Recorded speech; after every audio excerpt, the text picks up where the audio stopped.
Salut YouTube, c'est Agathe. Aujourd'hui je suis super contente de vous retrouver. En fait ça fait super longtemps que j'ai pas filmé vu que les deux autres dernières vidéos je les avais filmées le même jour. Et j'avais été décalée, enfin bref, gros bordel. Du coup là je suis trop contente de refilmer. Parce qu'en plus j'essaye de trouver un moment où il n'y a pas grand monde chez moi. Parce que sinon ça parle de partout et tout. Et du coup c'est l'update lecture du mois de mars. Qui d'ailleurs va être posté le 2 avril. Ah ouais. Ça va être posté le 2 avril, du coup je suis à peu près dans les temps, ça va pas faire comme celui de mars. Oh non, il y a le soleil qui arrive, ça va me faire ça.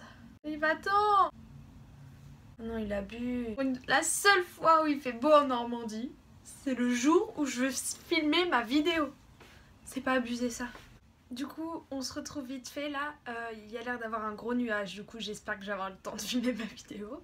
Pendant le mois de mars, j'ai lu pas mal de livres et j'en suis vraiment super contente. J'ai lu, tac tac, 5 livres et une BD et j'avoue que j'étais plutôt étonnée parce que j'ai pas tendance à lire autant, surtout que c'était une période où j'avais plutôt des bacs blancs, mon oral de TPE, pas mal de choses. Le soleil, ça va pas être agréable à regarder. Hein. Ma pop, est-ce qu'on te voit? Oui, on te voit. Et en fait dans toute cette période d'examen, la lecture ça a encore une fois été un moyen un peu de déstresser et tout, et du coup j'en suis super contente. Je vais essayer, dans l'ensemble mes vidéos sont plutôt courtes, j'ai essayé de continuer de le faire comme ça. Donc le premier livre que j'ai lu ce mois-ci, c'est le tome 4 de Mark Edman, donc c'est Nash de Jake Ronover. Et Nash a toujours été un personnage que j'avais vraiment très hâte de rencontrer. Et ouais, on a fait un petit speed dating et tout. Et en fait j'étais hyper déçue. Et je suis grave dégoûtée en fait, parce que c'est le tome que j'attendais le plus.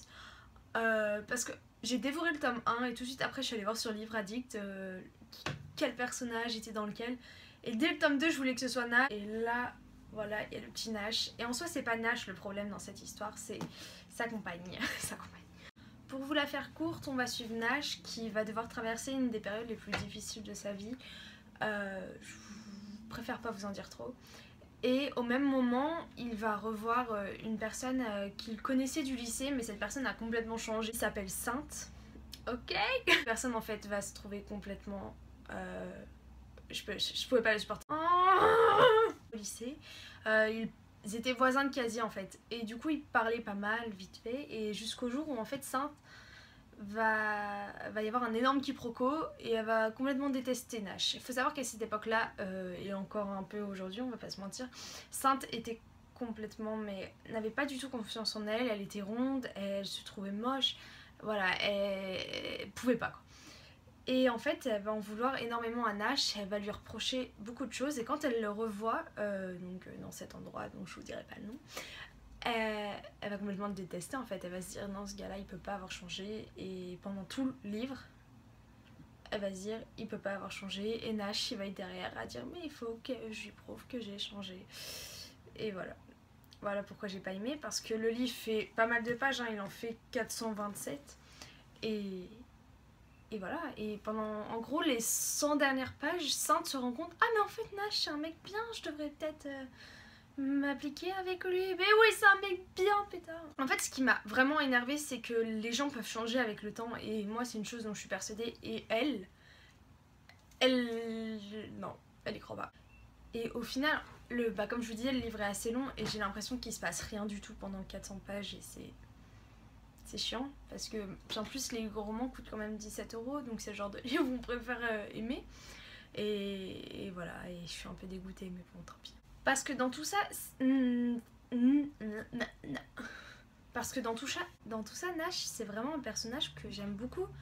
Et de le voir avec cette fille-là, puis aussi toutes les filles de la bande étaient un peu en mode mais si, vas-y, je l'ai jamais vu comme ça et tout, mais s'il te plaît. Voilà quoi, je sais pas.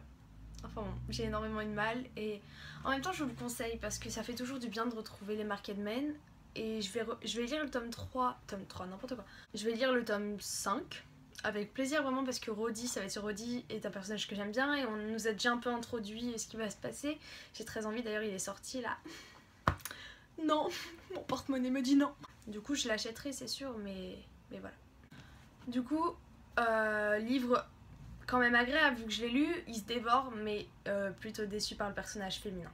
Et puis quand dans une romance on n'accroche pas au personnage féminin, c'est un peu compliqué. Ensuite, j'ai lu le très attendu Un palais d'épines et de roses de Sarah J. Maas. Donc c'est chez La Martinière Jeunesse que j'ai adoré. C'est un gros coup de cœur. Dans ce livre, on va suivre l'histoire de Fer, donc une jeune femme qui... le soleil revient. On va suivre l'histoire de Fer, qui a un nom plutôt bizarre, on va pas se mentir. Une jeune fille qui a l'habitude de subvenir aux besoins de toute sa famille. Elle chasse et un jour, elle va tuer un immortel parce que c'est un monde... Faut préciser que c'est un monde quand même qui est divisé en deux parties, les mortels et les immortels. D'ailleurs, il y a une petite carte au début, je vais vous la montrer. Et en fait, on n'a pas du tout le droit de tuer les mortels. Les immortels d'ailleurs, personne n'a le droit de tuer personne. Comme vous pouvez le voir là-haut, c'est le royaume des immortels. Là, il y a un mur qui est là le royaume des mortels. Et en gros, un immortel a traversé la barrière et Fer l'a tué. Et du coup, un soir, ils sont dans la tanière, machin, et un grand seigneur, Tamlin, et un grand seigneur Tamlin va venir la voir et lui demander, en gros, soit sa vie en échange, soit il l'embarque avec lui au royaume des immortels. Et bah, le choix est plutôt vite fait, quoi. Quand on a le choix entre la vie et la mort, on a tendance à choisir la vie, quoi. Du coup, voilà Fer embarquer au pays des immortels, sauf que là où elle s'attend à trouver un monde complètement horrible, elle va découvrir des créatures à la fois dangereuses mais magnifiques aussi, et les descriptions sont juste waouh au passage. Et en fait, elle va se rendre compte que la cour de ce grand seigneur porte tous des masques. Elle a l'impression qu'il y a une malédiction, voilà, elle va vouloir comprendre, mais en même temps on l'empêche de comprendre. Donc comme je vous disais, c'est un gros coup de cœur, j'ai adoré ce livre. J'avoue que pendant la première moitié du roman, je comprenais pas vraiment pourquoi tout le monde aimait. Et la deuxième partie est juste époustouflante, mais vraiment, hein, j'étais waouh. Puis je suis à la page, je faisais waouh. Puis mais non, c'est pas possible, waouh. Et à un moment, en fait, on pressent un peu ce qui va se passer, puis on se dit bon, ça ce sera dans le tome 2, machin. Non, c'est dans le tome 1 aussi. Je vois pas où est le problème. Et j'ai juste adoré, mais je vous l'ai déjà dit. En fait, la première partie est plutôt lente et elle a toute son importance parce que dans la deuxième partie, tous les éléments qui étaient dits dans la première, en fait, on se rend compte « Ah mais oui, quand il a fait ça, c'était pour faire ça, d'accord !» Et en fait, c'est complètement recherché tellement bien, mais je vous le conseille énormément. Et en fait, ce qui porte l'histoire en plus du scénario qui est déjà génial, c'est les personnages qui sont Tamlin, mais je crois que je suis tombée amoureuse de lui à la seconde où je l'ai vu. Je fais hey, salut, moi c'est Agathe, ça va. Elle est ferme, mais elle a une force, elle a un courage, et wow, si je pouvais être comme elle, moi je prends. Quand elle est décidée à faire quelque chose, bah ouais, va y avoir des conséquences, ouais, je vais probablement me faire mal, peut-être mourir, rien à foutre. Je suis une héroïne badass moi. Et j'ai super hâte de lire le tome 2 parce que enfin Jess de la chaîne Livre Addict, d'ailleurs qui espère que ça va me plaire parce que j'avais commenté une de ses vidéos, enfin bref, vous en avez rien à foutre, c'est pas grave, et dit que le tome 2 est encore meilleur que le tome 1, que là je fais pardon. Par contre c'est vrai que la fin du tome 1, en plus j'étais dans un vestiaire, enfin bref il y avait énormément de monde, et j'étais avec une pote et elle me voyait comme ça, puis elle me fait bah ça va, je lui fais parce que d'habitude je lis pas vraiment devant mes potes, mais là je lui ai dit je peux pas lâcher le livre, la fin elle est juste ah et tout, elle me fait bon vas-y lis, y a pas de problème. Et j'ai fait, j'ai pas compris. J'ai relu la fin et je me suis dit ah ouais ok c'est bon, et en fait là je me dis mais il est où le tome 2? Il est où le tome 2? Il est où? Du coup je vous le conseille, vraiment, jetez-vous dessus. J'espère que ça vous plaira. Ensuite j'étais plutôt dans une période romance, on va pas se mentir, et une super période parce que j'ai enchaîné encore avec un autre gros coup de cœur et ça faisait super longtemps que j'avais pas eu un coup de cœur aussi phénoménal dans les romances. Et donc là il s'agit de The Score, donc c'est le tome 3 de Off Campus. C'est écrit par Elle Kennedy et c'était juste de la bombe. J'ai adoré ce livre, vraiment. Donc on va suivre l'histoire. En soi l'histoire elle est pas ouf, mais les personnages sont... Enfin bref. Je vous dis le résumé, ensuite je vous dis les personnages. Organise-toi, Agathe, organise-toi. En gros, Alice est une jeune fille qui, dès qu'elle s'engage dans une relation amoureuse, a l'habitude de durer 4 ans, 3 ans avec ses partenaires. Et vient le jour où elle en peut plus de son autre gars et voilà, elle décide de le quitter. Sauf qu'elle est pas bien et sa meilleure amie doit partir en week-end. Donc la meilleure amie, ses deux meilleurs potes d'ailleurs, sont des personnages qu'on a suivis dans le tome 1 et le tome 2. Et du coup, ils lui disent bon, tu sais quoi, viens passer un week-end à la coloc, y a pas de problème.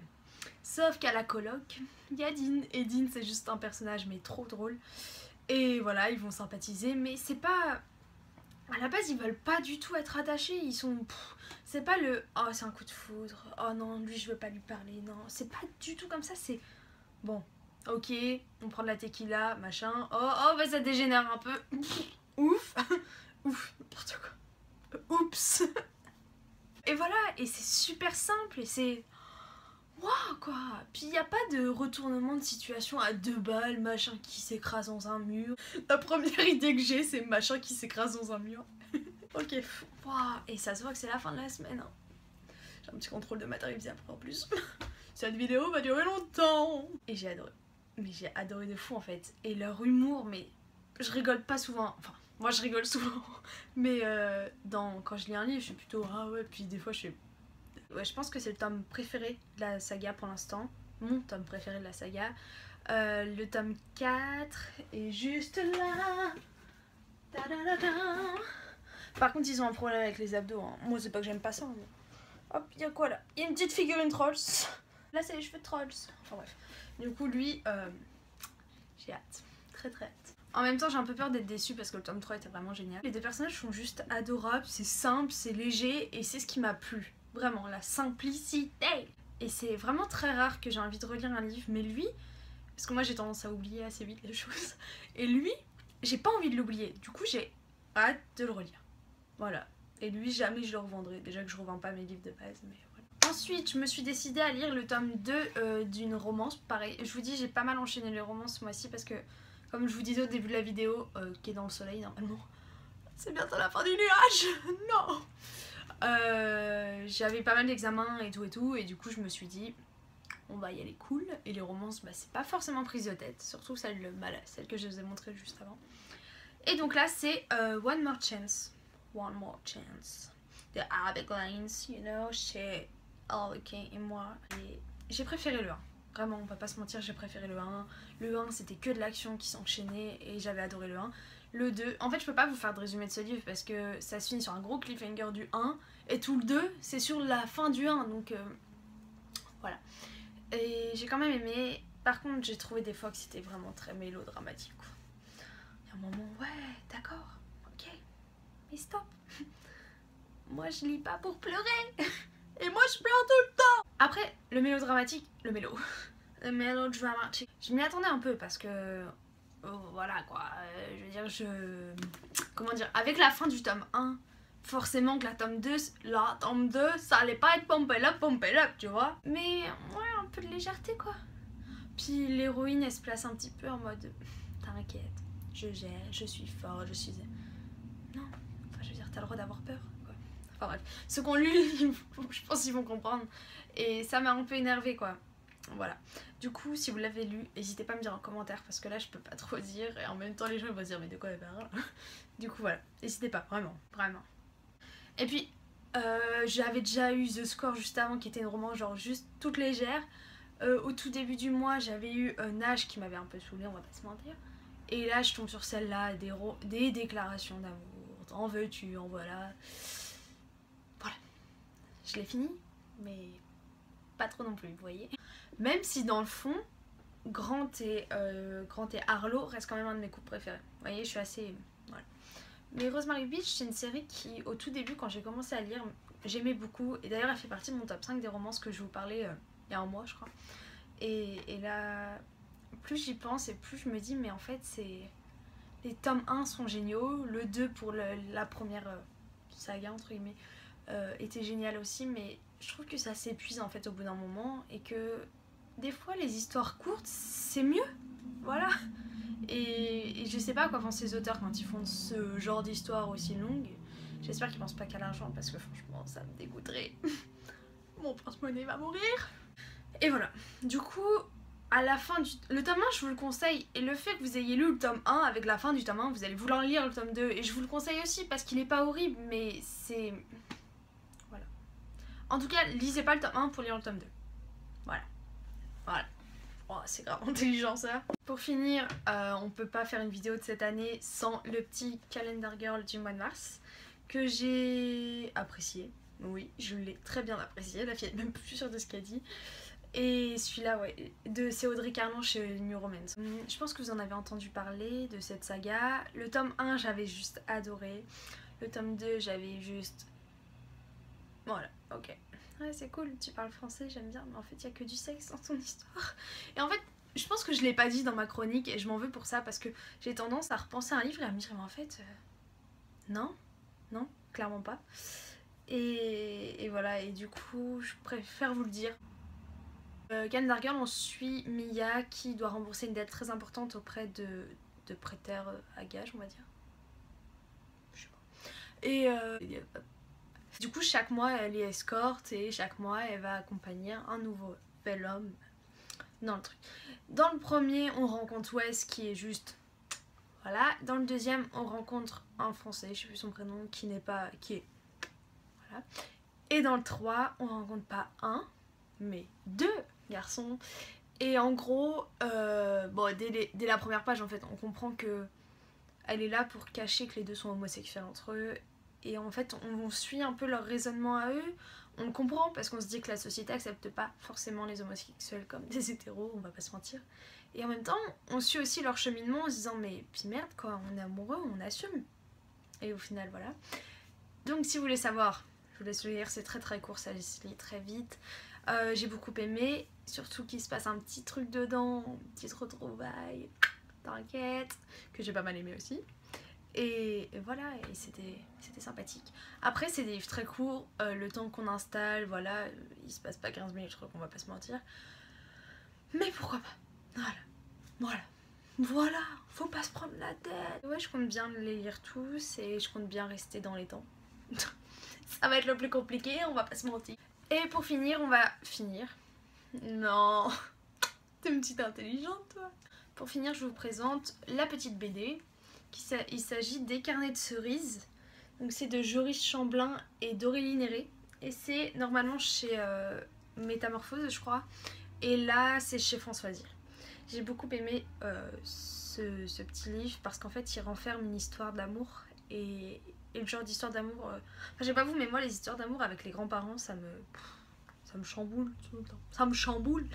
T'as un boule qui chamboule. Mais en vrai, c'est parce qu'on est vendredi. Et que c'est les vacances dans une semaine. Mais je suis grave excitée. En plus, il fait du soleil. C'est pas que j'ai pas l'habitude, hein. En vrai, je crois que je fais exprès de faire n'importe quoi parce que je sais que quand j'aurai fini cette vidéo, va falloir que j'aille travailler mes maths. N'est-ce pas? D'ailleurs, j'adore mon nouveau t-shirt. C'est un petit cadeau, carte cadeau. Voilà. Enfin, bref. Nous avons enfin fini cette vidéo. Je vous remercie de l'avoir regardée. Petit trailer comme j'avais fait la dernière fois. Le soleil arrive, je me dépêche. Dans la prochaine vidéo, vous verrez Vous n'aurez pas ma haine de Antoine Léris. Je l'ai presque fini et je l'aime beaucoup. Et c'est hyper poétique et je pense que je vais surligner. En fait, j'ai acheté à ma mère, mais je l'ai déjà lu. Non, j'ai pas un esprit tendu. Non. Ça va, hein. J'ai pas acheté ce livre en me disant je vais l'offrir à ma mère pour trouver une excuse. Pas du tout. Je vois pas ce que tu veux dire. Enfin bref, le soleil est en train de m'éclater la tronche, du coup je me dépêche j'essaie de pas froncer les sourcils. Merci beaucoup d'avoir regardé cette vidéo, j'ai eu pas mal de commentaires sur les autres et ça m'a fait super plaisir. Du coup n'hésitez pas à commenter, je pense que vous vous rendez pas compte comment ça fait plaisir. Et je pense que je me rends pas compte comment je parle hyper vite là. Et n'hésitez pas à mettre un petit pouce en l'air, ça fait super plaisir aussi. Surtout abonnez-vous si vous voulez voir la suite. Je vous fais plein de gros bisous, à la prochaine vidéo, ciao ciao. Voilà, salut.